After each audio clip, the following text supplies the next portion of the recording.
just because we're all waiting for football to actually get played. We're also trying to drum up quarterback competitions. We really are. We are. I know. As a matter of fact, NFL Network Research, who I adore, they are fantastic. What a great group.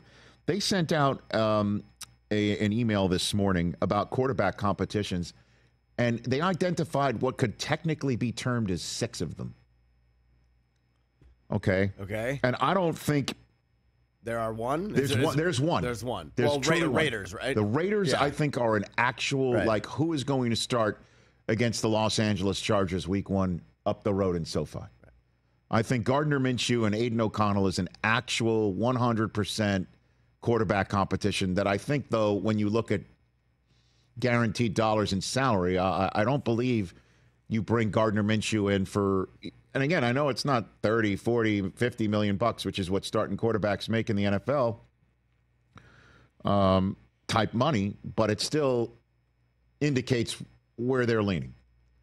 And I think it'll be Minshew Week 1, personally, but you never know. Here are the other ones. Sam Darnold, J.J. McCarthy, I don't think is one. Sam Darnold starting against the Giants Week 1, for sure, I think. Jacoby Brissett, he's starting in Cincinnati. I would be a stunner if Drake May goes out of the gate. Shocked. Although I have watched that 50-yard pass like 1,000 times. Bo Nix, Jarrett Stidham, Zach Wilson. I think this is Bo Nix's gig. Yeah. I think Denver starts the season with Bo Nix. Let me make sure I get this appropriate here. Denver's first game is at Seattle. That's a tough one. That's fun. But, you know, I think has Bo played in that stadium? I mean, or he's played in Seattle, or it's equally as loud in Washington doesn't play Husky, there. another, yeah. Right. Jaden Daniels, Marcus Mariota. What are we doing? Well, I mean, the only reason why it's on here is because Dan Quinn is allowing that to be on here. I mean, turn your hat around and name a starter. And here's the last one that I don't think is the case. Russell Wilson, Justin Fields. I don't think there's a way Justin Fields beats out Russell Wilson at this point in time.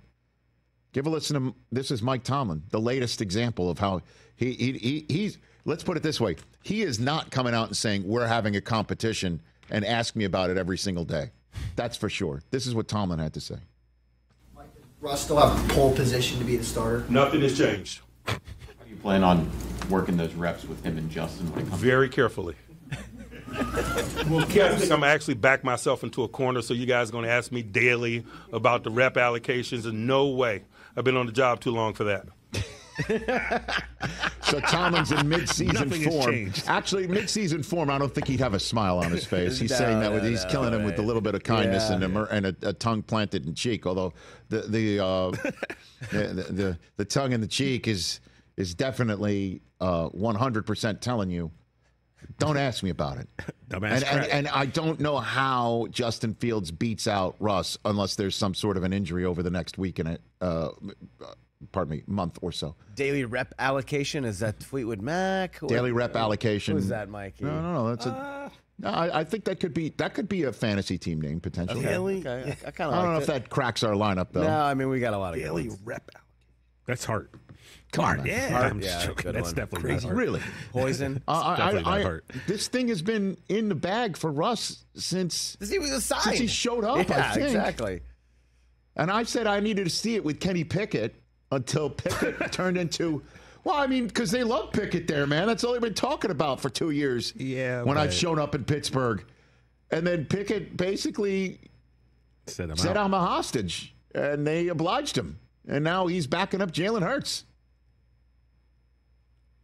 I mean, this is Russ's gig, man. Black and gold. Here we go. And so,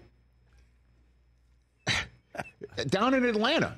Yeah, I'm shocked that's not on the list. It's not on the list because this is Kirk Cousins now that he's been cleared. This is Kirk Cousins' gig.